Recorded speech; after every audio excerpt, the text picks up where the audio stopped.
Hey everyone, how's it going? Historian Kenji here. Played Cad Bane on the Book of Boba Fett on Star Wars Disney Plus. You're watching the Virtual Cantina Network. Have fun.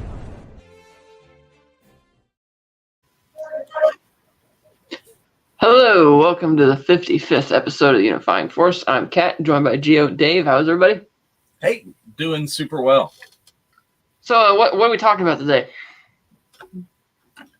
So this is the highly anticipated. This is the we've been stringing people along for weeks now. That this is our Ahsoka series wrap up and the connections to Ahsoka and mysticism, mythologies, religion, and all of that wrapped up with and tied with a bow. So I hope the build-up's been worth it. Okay, Gio, you want to start us out? Hang on, Gio, you're muted. Yeah, maybe. Yeah. There you go. It's been a while. No. Okay, so I was thinking we could start with just going back to maybe our initial expectations we might have had with the series. I know it's been a few weeks now since the finale, but we cast it all the way back to that double bill premiere, and then maybe work through what we might have wanted from Ahsoka, what we got, and then maybe where it could go from here. And it'd be nice to finish on a positive note. So I was thinking towards the end, we can talk about maybe like our 3 highlights from the series, because there might be a lot of discussions of missed opportunities and what ifs through the 8 parts. So for me, I'll just kick it off. And I really liked the tone initially that we had with the premiere. I'm glad it was a double bill. You mentioned before, and it's been spoken about a lot, that just the first episode alone wouldn't really had enough impact, especially for people who are new to Ahsoka, who might not have actually been on that journey through the Clone Wars and Rebels. And I was initially really impressed at the editing, cinematography. I thought the CG was a lot better than other parts of Star Wars Disney Plus streaming. A big step up from the mess that was Book of Boba Fett and the patchiness that was Obi-Wan Kenobi. And so I thought it was off to a pretty good, solid start. Honestly, the way it began with that kind of cinematic red writing to bring us in reminded me of the anticipation I had when we were given the Siege of Mandalore, the 4-part finale of the Clone Wars. And I thought this series would do well to continue some of those themes that we had in the Siege of Mandalore and saw Ahsoka grapple with as a Jedi, maybe not Jedi, outcast. She defected. What does it mean for her to be an adult in this post-Return of the Jedi world? And where can she fit in? What will be her motive or motives, if any? Will it be clear through the series? I thought it was a pretty solid beginning. But yeah, what did you guys, if you cast your minds back to the beginning and your thoughts and feelings after the initial 2-episode premiere?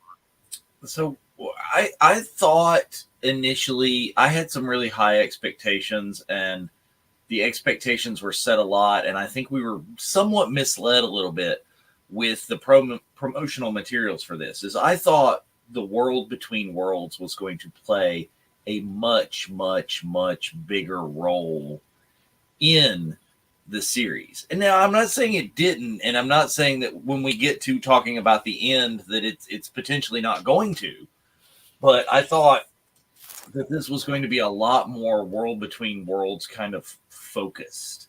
You were going to get a lot of that mysticism and Star Wars religion and that sort of thing through the World Between Worlds, and that was just how everything was going to happen, how A to B happened, which we'll get there further down the road. But then the first couple of episodes, I mean, good gracious, if they had not started it with a double bill, I think I would have, gone to sleep. The first episode was just kind of, okay, we're setting everything up. This is all the stuff that all of us who've been watching and done the summer of snips and everything we know this. This is, what are you doing?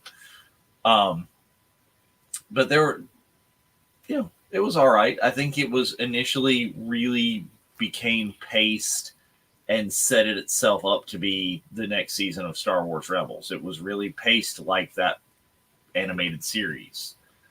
And that's where it hung for a good chunk of the series. What do you think, Kat? Yeah.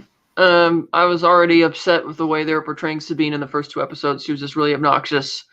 And that's the way she stays for the whole series, just god-awful writing for her character. And it's like, I can't, with the decisions that she makes and the reasons that she makes them. It's like, this isn't consistent at all with the way she was seen in Rebels Season 4. And, I get that they're trying to draw it out because they're trying to build up the anticipation of when they get to wherever it is that they're going. But then, they had that wasted filler episode where they used the World Between Worlds for no apparent reason, and they never even revisit it, where why exactly did Ahsoka fall in there? Did she get pulled in there? We're not really sure. And it was like a fan service episode that reiterates stuff about Ahsoka we already know. Like the transition from the gray cloaked Ahsoka to the Ahsoka the white, as people have joked. It's like they did that in the Rebels show already. So it's almost like Filoni's trying to reiterate things for people that haven't watched the show. But it's like, well, he didn't really reiterate who Ezra and Thrawn are for people who didn't watch that show either. So it's kind of like a mixed bag in terms of what they're catching you up on. And so when we finally get to the place far, far away, as they call it, some of the lore was interesting with the witches of Dathomir and the implication that Mortis had something to do with it, but they don't really dive into what exactly has been going on there for the last 10 years. It's like, why have you been here for 10 years and haven't gone exploring? Like, why does Thrawn not care to stop Ezra, who stranded him all the way out here in the middle of nowhere? What exactly is Project Necromancer? Like, okay, so they want to, like, rebuild the witches. Like, what is Thrawn getting out of this other than getting back to the galaxy? We're not really sure. Like, why does Stormtroopers all look half past dead and he still looks kind of, ship shape? And again, the Sabine seeing that they clearly have an evil plan and deciding that she's not going to tell Ezra about it. Lackluster reunion with Ezra. And how Ezra is not even remotely jaded by her saying, oh yeah, the Empire's gone. It's like, oh, okay. It's like, really? This big thing, which is the driving force in your life through the 4 seasons of Rebels and all of that. It's like, oh, okay, I guess it's gone. And then she kind of breaks the fourth wall when she's like, oh yeah, the Emperor's dead, or so they say. It's like, well, Luke would have told people the Emperor was dead, so that doesn't really track. And Ezra never puts the pieces together that, like, how did you get here, Sabine? Like, he doesn't ask that, which seemed odd. Ahsoka herself is not actually in as much of the series as you would think, given that the show is called Ahsoka. She doesn't have any challenges to face. She's not fazed by anything. She's frankly a really boring character, and I was kind of waiting for something big and dramatic to happen, and it never really does. The climax felt a bit rushed, and it didn't feel any sense of urgency at all. And I was convinced that when Ezra snuck aboard the Star Destroyer, okay, he's going to blow up the engine room like Boba Fett did in Clone Wars Season 2. Strand him here again or something.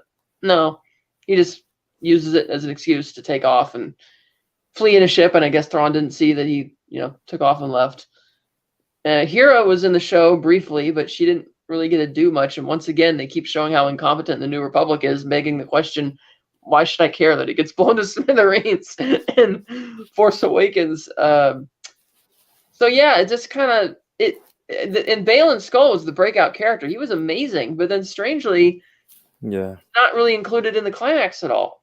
And I'm like, he's one of your main characters. Why isn't he a part of it? It's like, I get that he has other things on his mind, but you could still write it such that he is, involved in some way rather than just kind of falling by the wayside. And while the ending with him was really cool, it's like, okay, you're evoking other franchises with the Argonath, with, Lord of the Rings at the end there. And it's like, yeah, it looks cool, but you're copying other franchises. It's like, maybe we should get back to setting trends in Star Wars instead of borrowing them or following them. So I just thought that there was a lot of buildup, a lot of anticipation, but not much payoff. and it felt like a show which is designed to keep you. Oh, you have to watch the next series to see what goes on. It's like we watched 6 episodes of this thing, didn't really find out much about anything, and it's like, well, now you have to watch the next show or the next movie, and it's probably going to do the same thing again, where they string you along, like that, like these streaming shows have been doing. Same thing they've been doing on the Marvel side of things with their TV shows. So I was a bit disappointed from the way it turned out, even though So, and I expected it to be a lot better because Filoni was the writer on, this was his show. So, yeah. Now, see, that's some of the things that I wonder what kind of is going on. That how much of this was Filoni asked to do certain things? Was he asked to put in some of this backfill to get people up to speed? Because if you watch promotional stuff he said for this, he went wishy-washy on. He's like, oh no, you don't need to know anything about it. Oh, you should. You're gonna want to know about Rebels and this and that. And then he's like, you don't need to know any of that stuff. And then it'll all be revealed in the thing. So I want to know how much of the stuff was he asked to put back in there. I don't know. And we did theorize about the ending when we did the whole VCN channel wrap-up show. Is there more with Baylan Skoll that we didn't see? Did that ending get vague because they had to hold back scenes that had been shot with him to give him his ending since the actor has died? Or, are they holding back footage for next season to explain that since they couldn't shoot anymore? So I still have hope for that. And I think, like I was talking about, is we're going to have to see more World Between Worlds, because that's where Baylan is he's there amongst the literal Mortis gods, at least the statues of them. But yeah, the payoff is way too much of that at the end.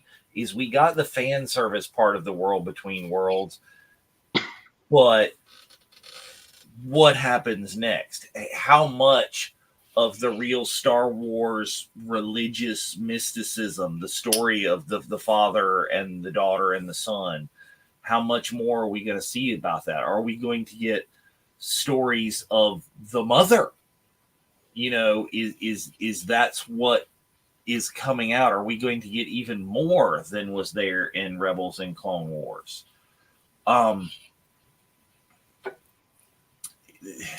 Some of what was there was beautiful. Some of what was there was great.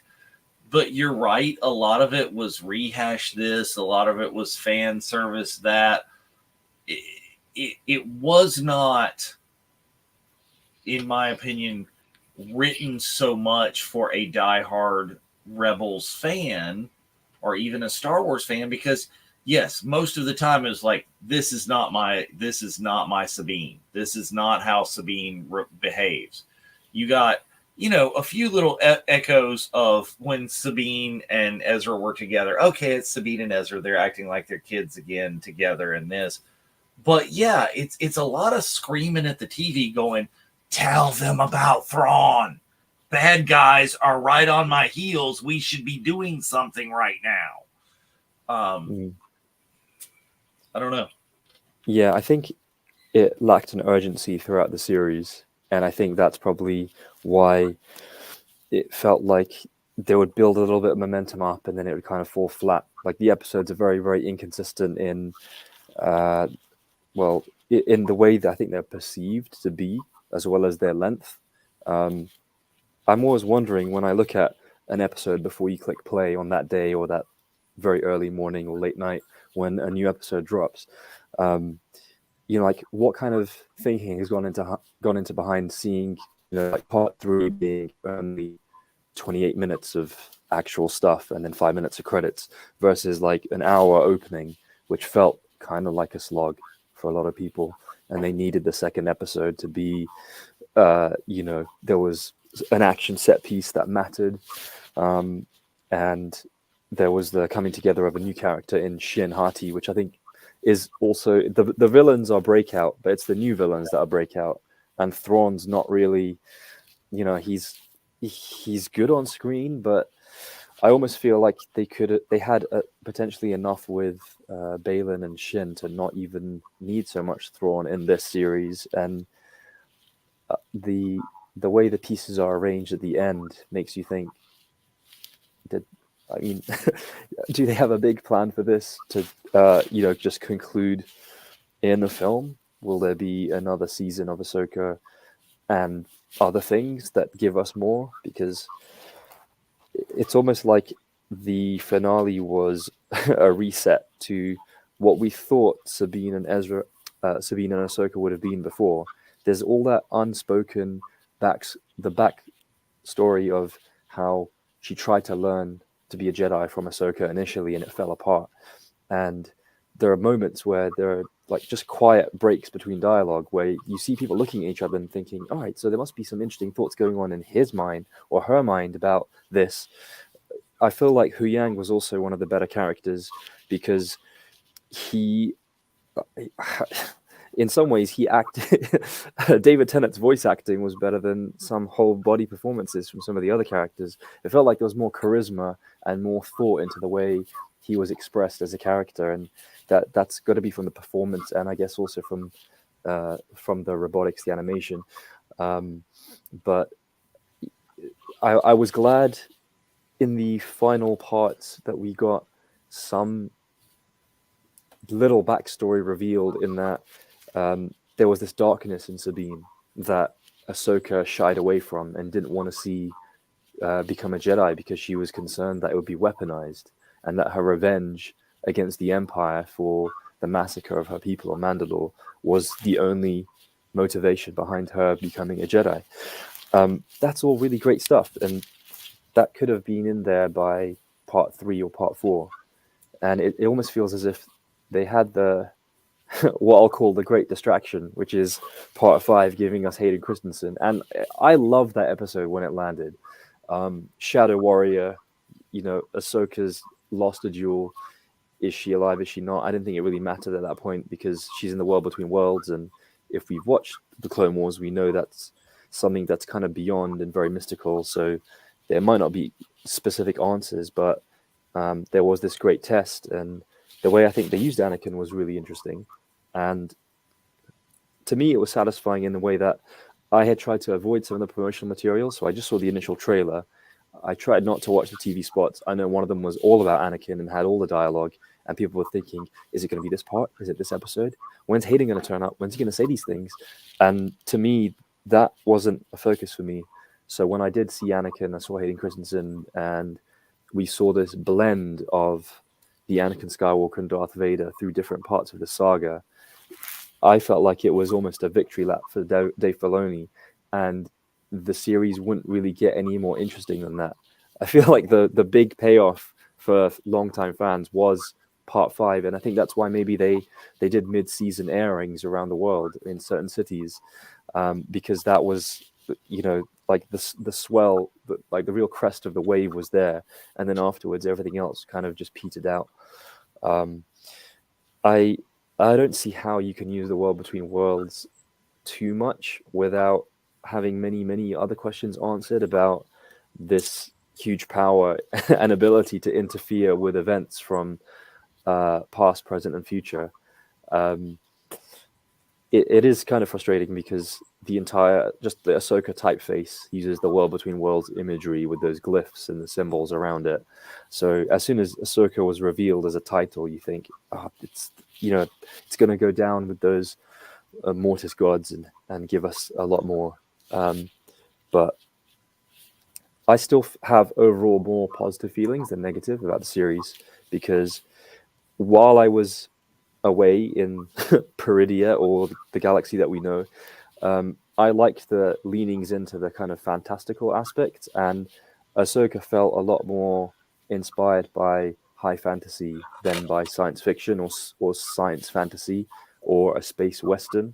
Well, see, I think I'm going to those steep feelings. Disagree a little bit, and this is what we really have told people we're going to talk about, I think it took away some of the fantasticalness, and they've really kind of really brought this back and grounded it into modern religions or ancient religions, which, you know, whichever your take is on it, is that, I mean, they've taken us to the beginning of the Star Wars galaxy. They've given us the Star Wars Garden of Eden, if you will. And that's what this other galaxy is. This is where everything began. They're talking about the Dathomir witches there, this whole group, and they were exiled essentially from this place. So let's just start to talk about that and the vast number of religious references, Eastern, Western, Norse, that are in this series, that I think really gave it, if you don't just watch the beautiful, and it was shot beautifully, and the fan service part was great. Let's just, the deep digging of, are they overly grounding this? Are they hitting us over the head with the religion? And for those of us that want to dig, and then just letting others kind of gloss over and you see one thing, I don't know. I didn't feel like it was so heavy-handed that it took away. But maybe I was just giving it a huge kind of berth because as soon as we left the known galaxy far, far away to go to a different galaxy, even further away, that I was kind of on board with this idea that it was a completely different world. It might have origins relating to some groups and some peoples that we've seen in Star Wars, and that I was happy to see. First of all, I was happy to see not a desert planet. Let's put that there. That's a huge win. Star Wars, for some reason, has struggled to clear that hurdle. So, okay, that's one for Dave Filoni, definitely. He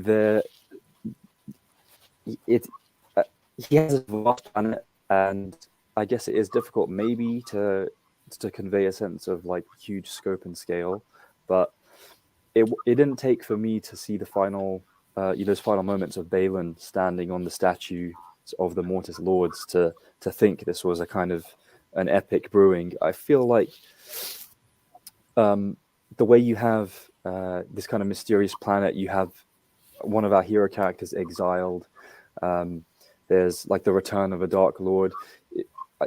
These are like really well-worn fantasy tropes, but I don't know why I didn't mind it so much. Maybe because it was dressed up in some of my favorite Star Wars characters, and some of my, you know, I've got the nostalgic feeling of, so I remember reading about Thrawn. Actually, I feel very lucky that my first experience of Grand Admiral Thrawn was on the page and not on the screen, and I still feel there is a difference between the EU version of Thrawn that Timothy Zahn first gave us and the Star Wars Rebels one, and it's not just because of the huge time difference between the ages of the characters. So maybe that's why I didn't have as many issues with seeing like references to this and that, because what I saw is Dave Filoni trying to give us a high fantasy world or high fantasy feeling, but just painted with the Star Wars canvas that he's been given, and I really enjoyed, actually. I think I saw a lot of criticism for Rosario Dawson, not her delivery and her performance initially, before she had the kind of reawakening, but in some of the action pieces. And I'm sure there was like a really good stunt person and stunt performances that allowed those action pieces, the duels, the lightsaber wielding, to look pretty good and to be pretty well sold. I really liked the kind of naturalistic soundtrack they had behind it, the kind of pan flutes that make you instantly think of a martial arts film, a samurai film, rather than just science fiction or space fantasy. And I guess maybe I'm quite easily won over by music. That's convincing. Kevin Kiner did an amazing score, and he reused themes from Rebels and Clone Wars, I think, where they're appropriate, but didn't overdo it, so, and gave a lot to the soundtrack, which to me always contributes to the richness of how Star Wars feels. I think The Mandalorian worked really well initially because you have this incredible theme given, and you're not smashed over the head with it. You have little motifs of it played where it's relevant when Din does something, when he arrives on the ice planet. And here with Ahsoka, you have an amazing theme for Ahsoka, but it's not. It's kind of altered and slotted into place where relevant.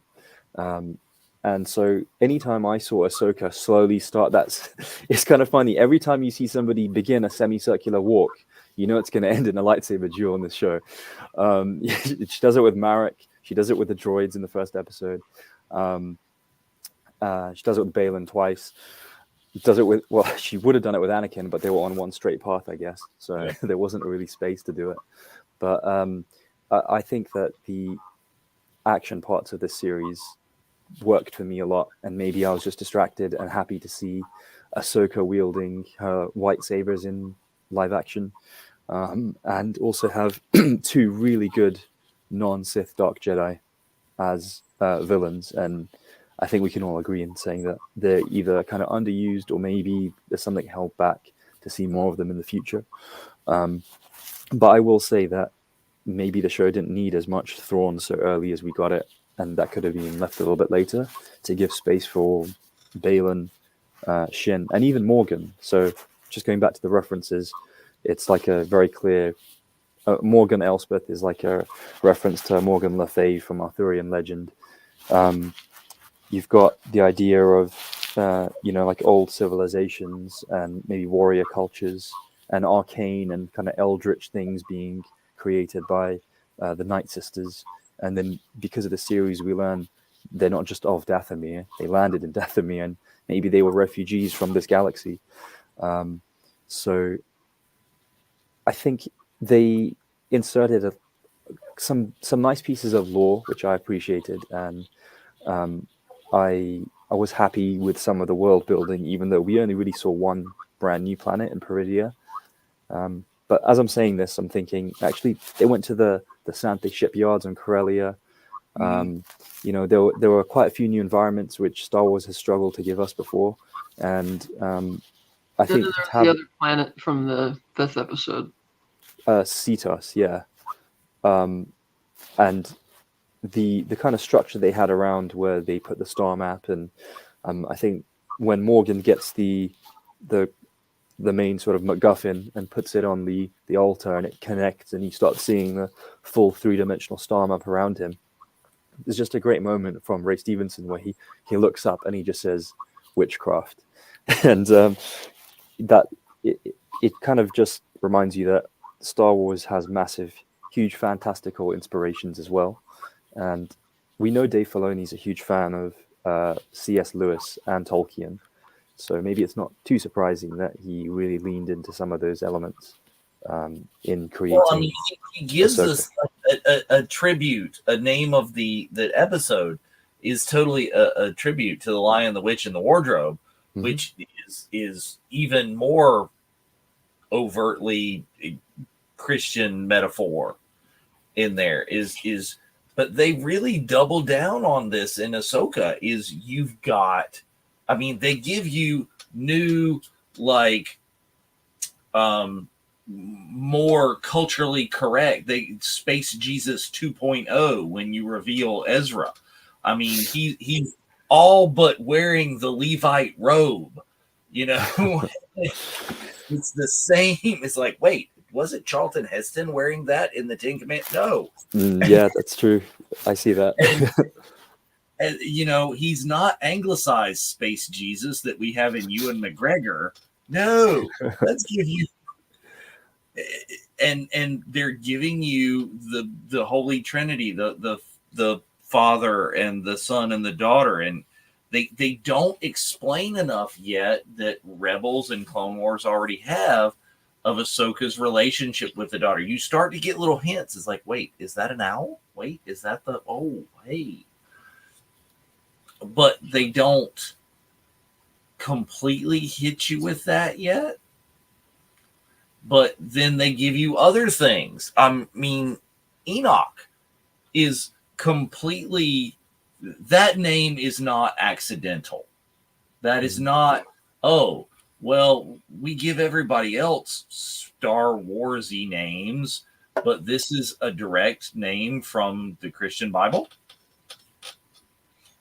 And you know, I am not the most well known on that, but I believe that Enoch was a devout person who helped people learn of the ways of Jesus. As Enoch is here, is he is there to help you learn the ways of Thrawn. And we just get that little taste of that. You talked about because Thrawn views himself as a messiah who's going to restore peace and justice and order to the galaxy by bringing the Empire back. Yeah. I think, did you get the feelings that when you saw, I think it was maybe because there was a shot in part 6, which is called Far, Far Away, when you, there was like a wide shot showing all the troopers and then these mysterious boxes that we don't know what they are, being moved around in like some gigantic Costco warehouse style manner. And Coffins. they do, yeah, that, I mean, they do look like coffins. I thought that. Well, they are, because they mention that. They say that They we're do going actually. to are dead because they're going to take them back to Dathomir. And so they're loading them out from the catacombs onto Thrawn's ship. And yeah, is that meant to be another kind of biblical reference in the way that like Thrawn maybe sees himself as some kind of Noah, and he's got this great ark, and he's helping, you know, civilization survive maybe. And maybe that, yeah, maybe the idea of having a Captain Enoch there was to or end of days, drive that home. The dead are rising from the grave. Mm-hmm. There's plenty of things thrown in there, and more references to the end of days, not the Christian end of days, but the if you dive into Norse mythology, Skull and Shin. Are they not? We know Dave loves wolves. I mean, he is Trapper Wolf. He's got the wolf pen. Dave has more wolf merch than any. But the names of the two breakout baddies are literally wolves in Norse mythology that lead to Ragnarok, that lead to the apocalypse. Yeah. So there's got to be more to these characters. That's not accidental. Are we going to the Star Wars end of days? They're bringing about the end of days through their Ragnarok is Abeloth. That's where he's going. You think that's well, you see when he looks out there that the portal is opening, like we saw that on Mortis as well from the castle, and now it's like the light, and it's calling to him across. Like he says, there's something else here on this planet that's been calling to me, and it's much deeper than what these other people are fighting about. And he says, like, he wants to put a stop to the endless cycle. And he's like, yeah, Thrawn's just another part of the cycle. He's just using them to get there because he wants to see what this great power is. And like Abeloth lures you out there like a siren, and is instead extremely evil, which would suggest why the witches want to go back to Dathomir and just get off this planet, and why Thrawn apparently wants to leave as well. Because you can bet he's not just giving them a ride back there. Like, they're going to give, because Project Necromancer was mentioned in this Mandalorian finale in season 3. Mm-hmm. And that, of course, inevitably is going to lead to Palpatine. Because that's, I mean, Necromancer, like, what are they trying to bring back? Well, they're trying to bring back the Empire. And what do they need witch magic to bring back? Well, they need it to bring back Palpatine. Because we saw that Gideon was already had those Snoke vats in the that base on Navarro, even though he tried to make his own power play. So we can thank Sabine for bringing death and destruction to the galaxy, all because she wanted to see Ezra. Because this can all be traced back to Sabine allowing all this to happen. So now Ahsoka did warn her as well. I'm going to argue that that's within Sabine's character, that's actually a plus instead of a minus, because this is not bringing about the destruction of the Hosnian system and trillions of deaths and the rise of the First Order and the Final Order is a tremendous success. But no, but what did we get? What did Sabine start doing? At the Imperial Academy, she invented a machine to destroy Mandalorians. You know, that was the whole plot of a large, I don't remember what season it was, but she invented this giant behemoth machine. Did they not call it the Duchess? Did they call it, like, name it after her, after Satine? But so she's just a harbinger of death for everybody then. Yes. Well, she's the Oppenheimer of the Star Wars galaxy. She invented a machine to, like, microwave anyone wearing Beskar. Yeah, You know, and it alludes to that in this entire Ahsoka show. Is maybe this is the darkness that Ahsoka saw in her. Is like she's literally, okay, here we go. She's Space Oppenheimer. And you know, yes, that machine was, but you see in that what could have been her redemption, they chose to not do. Because in Rebels, she goes back and she figures out a way, well, hey, stormtroopers wear armor. I can just, you know, turn a little switch or something, and that's kind of what happened. The dudes wearing Beskar, it cooks the dudes wearing ABS or whatever it is that they're wearing that does nothing. Oh, but let's destroy the machine. We won't use it on them like that. Had you used it on them like that, bye-bye Empire, none of this happened. There's another what if episode for you. That's a massive one, yeah. But I mean, that's the only level is Sabine's. Other than that, it was like, yeah, Sabine's got to do this because this is what happens to get us where we are. I mean, there's a lot of arguments in this one. I'm going to argue that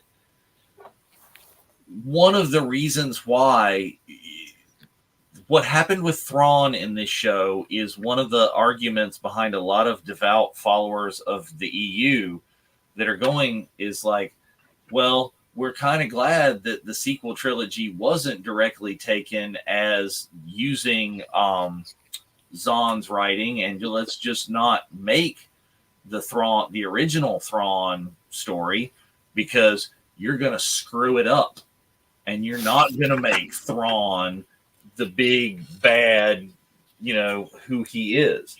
Now I love the actor's portrayal of Thrawn as a person. That was fine. I think a lot of it was the writing that did not show him as the calculating evil that Zahn made him, that even they made him in Rebels, because he spooked the holy bejesus out of me in Rebels, because he's sitting there and learning about Hera's culture. He literally has, like, her family's kalikuri or whatever to understand the people in order to destroy them. And we don't get that in this. Well, that was a throwaway line in the final episode, too, where they mentioned that he is the one who woke up the witches, because presumably he read all the hieroglyphs and studied them and knew what they were all about and what they would want, and said, we could work with each other here. They're not just going to, kill me or, whatever. But we don't get to see that. Because I was convinced that once we finally got to Peridia, since there were still 3 episodes to go, that, we're going to get like a flashback episode or something to catch us up on what's been going on here for 10 years. No. We're not going to check. No. What are they? Has Thrawn gone exploring and the other got no? How has he exactly repaired his Star Destroyer? We don't really know, because there doesn't seem to be any infrastructure on this planet to speak of, other than the the Ninja Turtle people and I like the Ninja Turtle people. Yeah, they're cool. And then the Dead Witches, but it was, and how he has Ezra's coordinates from where he last was, but it's like, well, that's why try and get him. I found that really weird. He knows exactly where Ezra is on this planet, and Ezra was the only kind of way he was defeated in Rebels, essentially. Right, and he even chastised Morgan Elsbeth at one point when she's like, "Oh, Ahsoka's just one person." He's like, "Can't underestimate one Jedi. Don't do that." It's like, Well, if you're smart enough to know that, then why are you just letting Ezra chill out, over there and not trying to stop But it? see, that's why I wanted some more of that backstory, because are the stormtroopers dead, reanimated, whatever that they are at the beginning? Because did Ezra kill them all? Did he? That Was would be a nice. everything- I'd like to see that flashback. everything Well, yeah, was- because we don't know how he would have escaped the Star Destroyer once they got to Peridia. Because the whales let him go. yeah. He would break the oxygen bubble because he wouldn't need it anymore. But how does he get out and get away from did he just sprint like crazy and just do the fast Jedi running thing that we saw once in Phantom Menace and never again, and just ran off into the wilderness? We don't know. It's just, Has Thrawn been trying to kill Ezra, and Ezra, because we saw, again, here's the one that just annoys me. The beginning fight with Ezra is like, here's your lightsaber. We don't need no stinking lightsabers. And just, force jujitsu. And he's really come into his power there. Of course, next episode, let's build a new lightsaber. Take something amazing, kill it. But, we needed that backstory.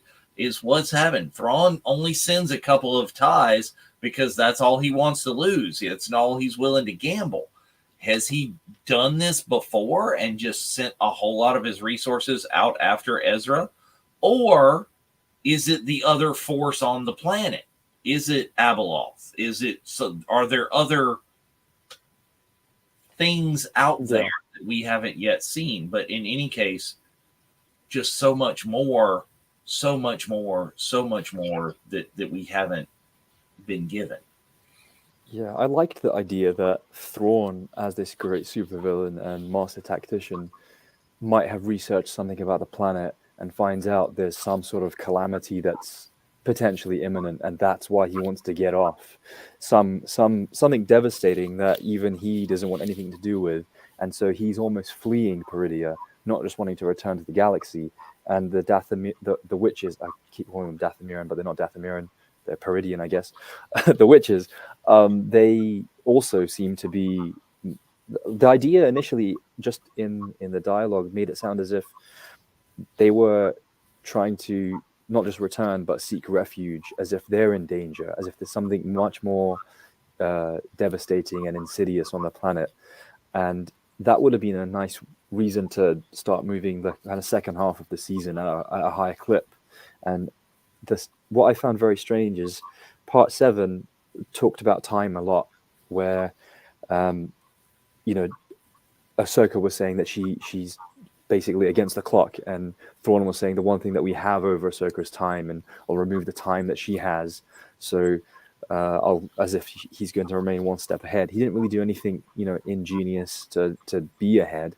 And I did laugh when the first time you see the witches try and find the position, and they literally triangulate with a magic triangle to find out exactly the coordinates of where everybody is. And then when he saw on the map, he was saying, Baylan Skoll's not with the rest. I thought that was going to lead to something interesting as well, especially when we were coming to the finale, thinking, maybe Thrawn knows Baylan has some kind of ancient knowledge, or is trying to, resurrect some kind of destruction creation cycle, maybe involving a big dark power like Abeloth, maybe just something more kind of ecological than to do with a specific individual, to really cause some trouble on this planet. And that was kind of discarded. And in part 8, Thrawn essentially goes back to start the ground assault against like Ahsoka, Ezra, and Sabine, even though part 7 was all about him trying to stay a step ahead and escape, and time was a huge element. So that kind of like about turn from Thrawn felt like it was either rushed or wasn't really thought out very, very well. And we're used to this idea of him being, playing 4D chess with everyone. Mm-hmm. And he didn't have that kind of ahead of the game type thing that we knew him to have, either in the EU, in the trilogy, or in the Star Wars Rebels. Well, and we're also used to Filoni playing 4D chess with us. and being this far ahead and knowing everything that's going to happen and having this plan and this overarching, this is what's supposed to happen going out. And it did not feel like that. A lot of it is we keep talking about things that we love about this, but things that are just completely missing. Like we talked about this a little bit before in the pre-show. Is I enjoyed a lot of parts of the show. I enjoyed the battles. I enjoyed. I did not mind. I know John, from our other show over on the VCN, the Nerf herders cannot stand the space whales. The Purgles are just a thing, but I didn't care. It was already an established thing in Rebels. That was great. I've enjoyed a lot of moments, but like the ending, even though we're talking about, it could be Abeloth, they could be going, okay, maybe Balin and Shen are going to this and they're going to bring about that. It could be Star Wars Apocalypse. It could be Armageddon, the end of days. I don't need to know that right now. Like the way that it ended, the way that the series went down is, Sabine's like, oh, what are we going to do now? And Ahsoka's like, we're where we're supposed to be. She doesn't give a royal rip that they're marooned on a planet in another galaxy. Well, we're where we're supposed to be. Not, the whole long tirade about this is as the Force wills that I'm, or I feel this calling, if there's something bigger here that we need to deal with than that. Yeah, and it's like if the heroes don't care about it, why should we? Exactly. That's what even when Ezra, they play that dumb joke where he gets off the ship at the end, and for some reason he's still wearing the stormtrooper armor. And Chopper recognizes him, but he's having this happy little silly reunion, and he's no sense of urgency. Like, guys, we need to get going right now. It's nothing. And it's like, and again, like the show is about the hunt for Ezra. We have to find Thrawn, and then when we get there, because Balin Skull is one of our lead bad guys in the show, he immediately gets distracted wanting to do this other thing. So it's kind of dividing our attention where we get more interested in what he's up to than what's going on over here with Thrawn and everybody. So when we finally see what he's looking at, it's like, oh, that's really interesting, but we have to wait another season. I did find it interesting, though, that he ditched his apprentice when she was, like, all being vengeful. He's like, fine, you want to be petty and go fight? Fine, do it. I'm done. I'm done with you kind of thing. I thought that was kind of clever. It was, like you said, there's good moments and things, and it was a beautifully shot. He's standing there, and you're like, wait, that's the father. Whoa. But then it just kind of faded to, oh, that was the father. And then you go back to the thing with Ezra, and like Ezra, again, I get why they did it. Yes, it's fan service. Ezra likes to dress up in stormtrooper uniform to hide out and do things that he likes to impersonate stormtroopers. They gave him that, didn't he, straight away? Get that. But he doesn't show up, and it was it was probably the best reunion in the series. Like the reunion of Sabine coming to Ahsoka. They're like, yeah, I'm still mad at you. They're talking when Sabine sees Ezra. Oh, hi, how you been? Took you long enough. And that's it. But, there was the potential of Hera seeing Ezra and that being, or Chopper really recognizing him more than Hera even. It's an emotional kind of moment, but you lose the urgency of, hey, love you, mean it, I'm glad to be back, thanks. Thrawn's coming. There's this big thing that we need to know, we need to solve, we need the solution. I think if they had done that, I would be more anxious for whatever comes next. I want to see what comes next now, but I don't care when. I don't care how long. We'll get it. We'll see. Yeah. I also found it kind of interesting how they made the idea of building a hyperdrive which can jump between galaxies a non-thing. Like, it's just something you could just easily do now undercover, and it seems like it's like, wouldn't the Empire have exploited that a lot to the nth degree? To conquer other galaxies, to do all this kind of stuff. Wouldn't the Rebel Alliance have tried to use that to go find other allies? and yet because the plot demanded it, they just kind of, oh yeah, we just kind of whipped this thing up lickety split, and now we can just travel to other galaxies now. It's now a thing. Well, sadly, that there is a history in Star Wars now of that happening. It's like, oh, we can track them through hyperspace. Oh, that just happened. It's like, we can do that. Oh, they fly now? Wait, no, stop. Yeah, too far. Yeah, I mean, I did like the fact that I was just happy it was called the Eye of Sion, because to me that's a massive character from Knights of the Old Republic. It's a really big part of Star Wars storytelling that I would like Disney to acknowledge more, and it seems like they're just peppering random bits here and there. But it was a nice idea. Just if anyone hadn't played the games, there was this idea set nearly 4,000 years before the Phantom Menace, where there were thousands of Jedi, thousands of Sith. The Empire was a Sith Empire, and it was led by like an evil trio. And Darth Sion, it was an interesting idea for the dark side, was somebody who had been killed many times over, and his body was almost decomposing, and he held his physical matter together purely out of rage and hatred. So when you see the character, he looks like he's almost scaly and gray, because he's kind of like a corpse that just held himself together through pure rage.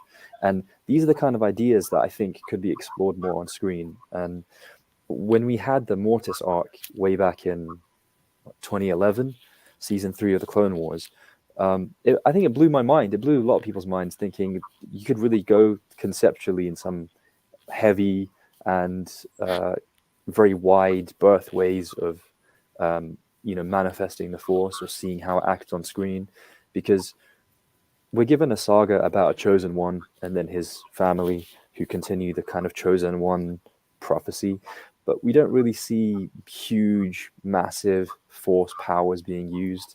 And in a way, I'm glad, because you could very easily ruin a story. You ruin the rules of a universe by doing that. But I think when we were given the idea of this other kind of holy trinity of the Father, Son, and Daughter in the Mortis Lords, in this kind of metaphysical planet, which seemed to be outside time and space. Apparently just in another galaxy. Well, I'm hoping Peridia is not Mortis. I'm still hoping that,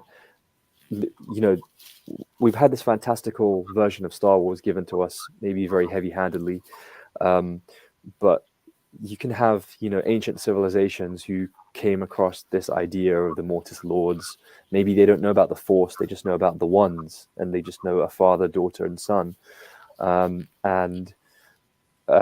So that could be the remnants of an ancient civilization. We do know that Lucasfilm has some idea about going back in time with the Dawn of the Jedi film, with James Mangold, which I'd love to think that these things can all connect nicely together. But well, and the Acolytes back in time, because that's the time of the High Republic. I mean, the bits of the Acolyte that I saw at Celebration did make me excited, and just the enthusiasm everyone had for the project. It mirrored the enthusiasm of the Ahsoka cast and crew. So that might not mean that much to you guys now, given that you're a bit disappointed with Ahsoka, and it didn't really go anywhere hugely special. But it seems like they might have gone a similar line in terms of making sure there's a lot of spectacle, putting a lot of emphasis on action, but with consequence and meaning to the story. And I still, when I think of Ahsoka, the series, I still hear that kind of pan flute and imagine Ahsoka walking around somebody about to start a duel. I still have the samurai feeling from the series as like the main, I guess, takeaway feeling that I have. And I'm hoping the Acolyte gives more of that, and maybe has slightly better plotting and more of the actual Acolyte, I guess, featuring. Although being set 300 years or whatever before the Phantom Menace means that without having any legacy characters as the main cast, you could have other. Yoda will be around, and Wookiees, of course. But you can have a series that doesn't rely on just the one person being the title character and then everyone assuming it's only going to be about that character. Because, like you've said, Ahsoka was almost a bit part player in quite a few episodes of the series.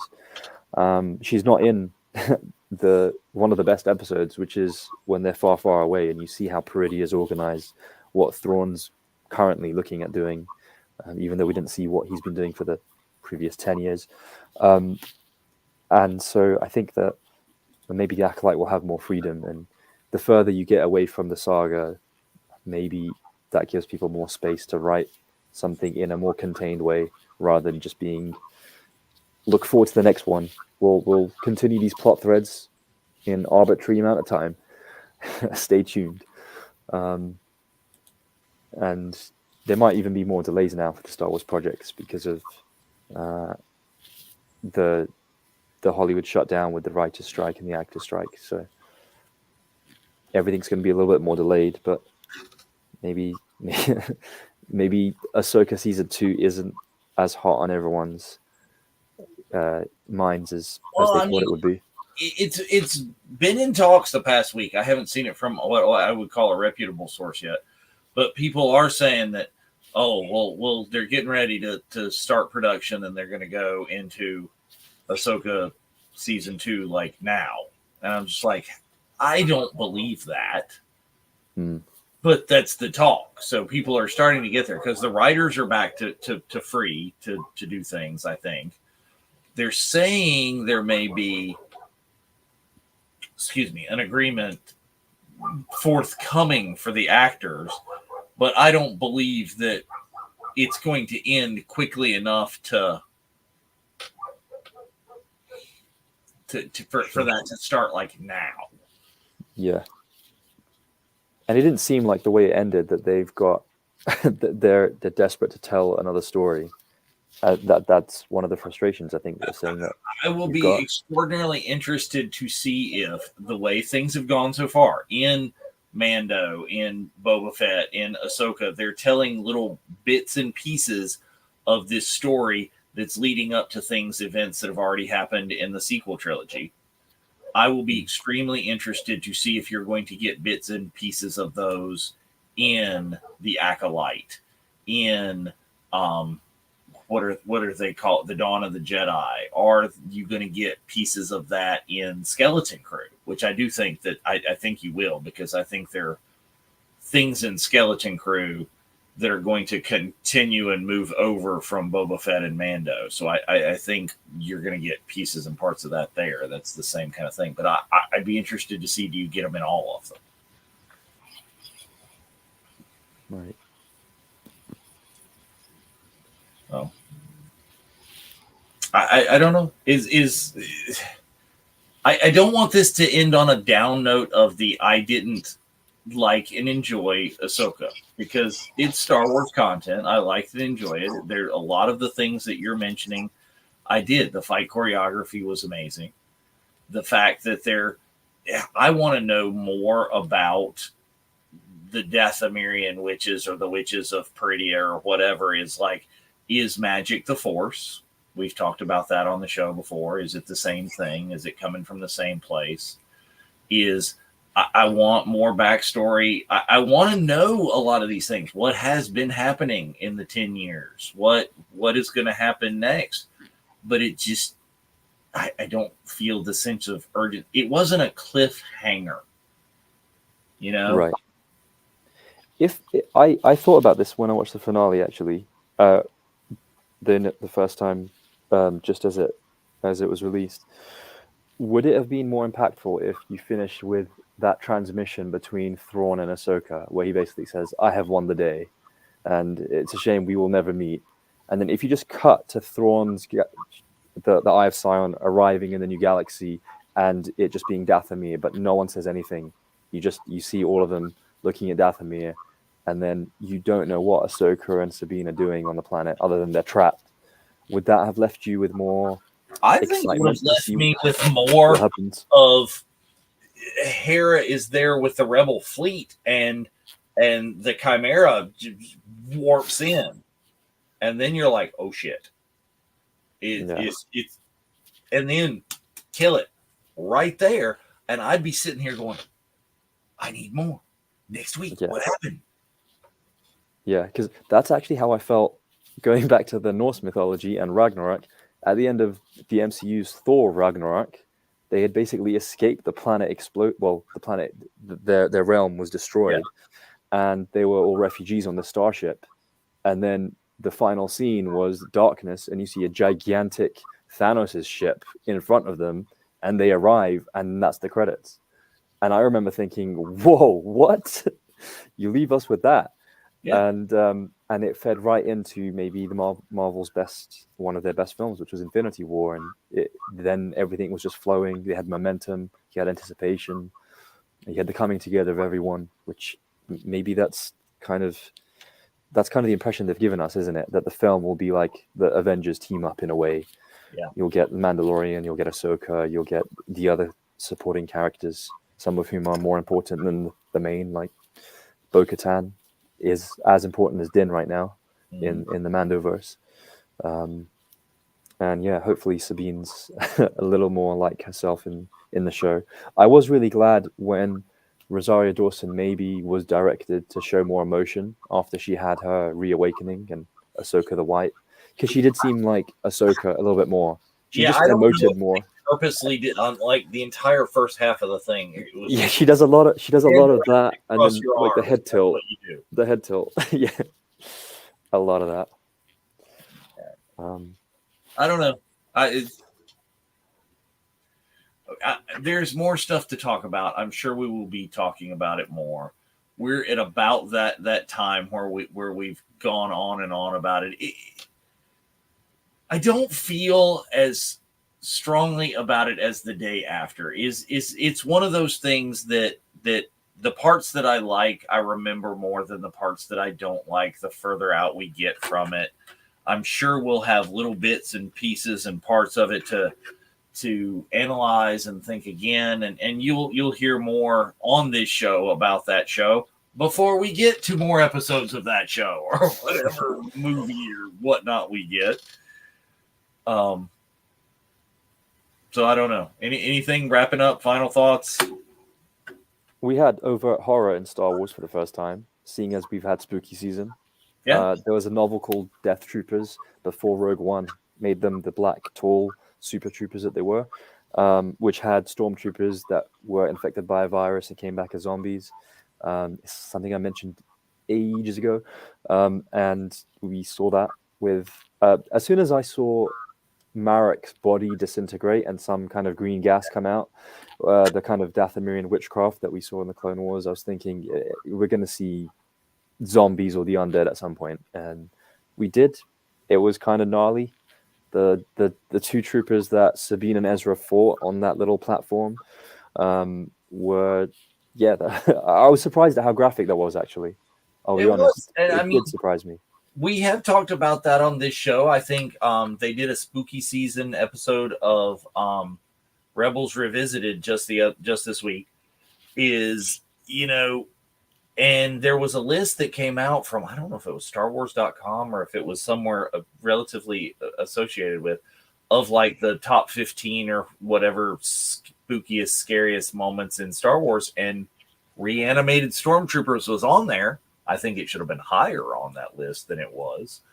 But yeah, the talk is out there. And I think we're at a point where we could totally see a Star Wars horror genre film, and I think we'd watch it. I think Skeleton Crew, from what we keep hearing, might be like horror adjacent, kind of maybe Goosebumpsy, like kids horror maybe.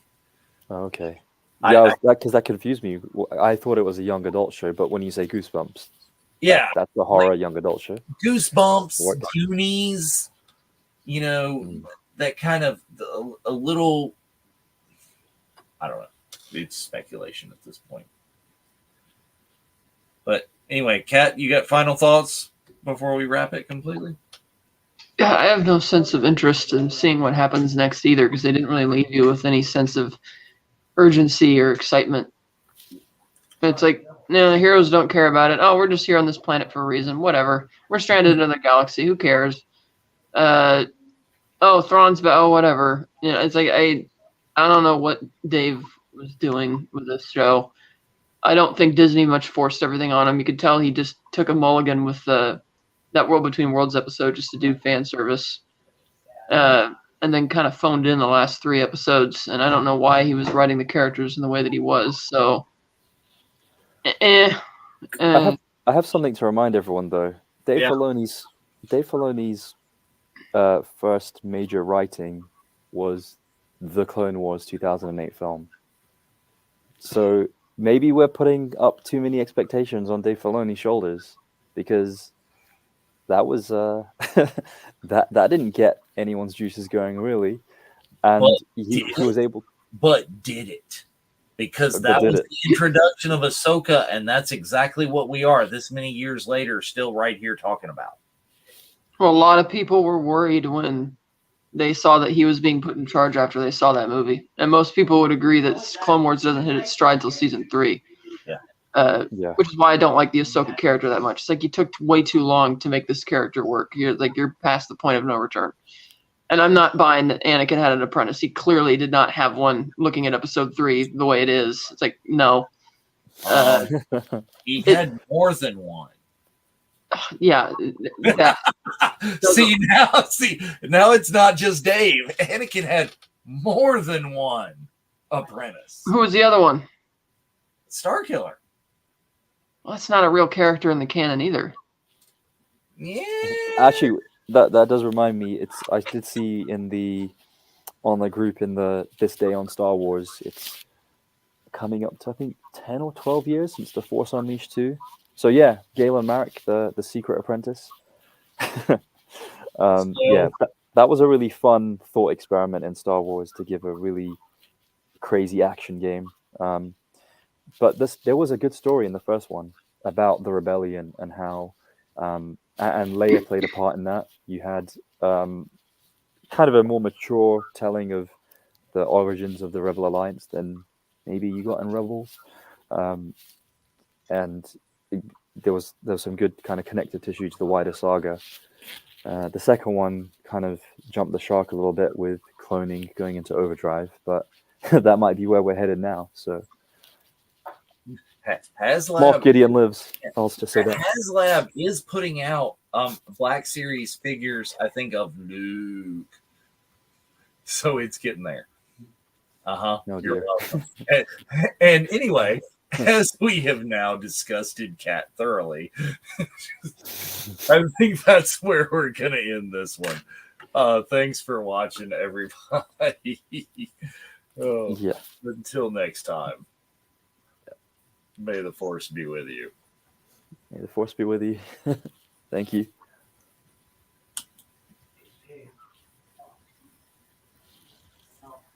Start this party.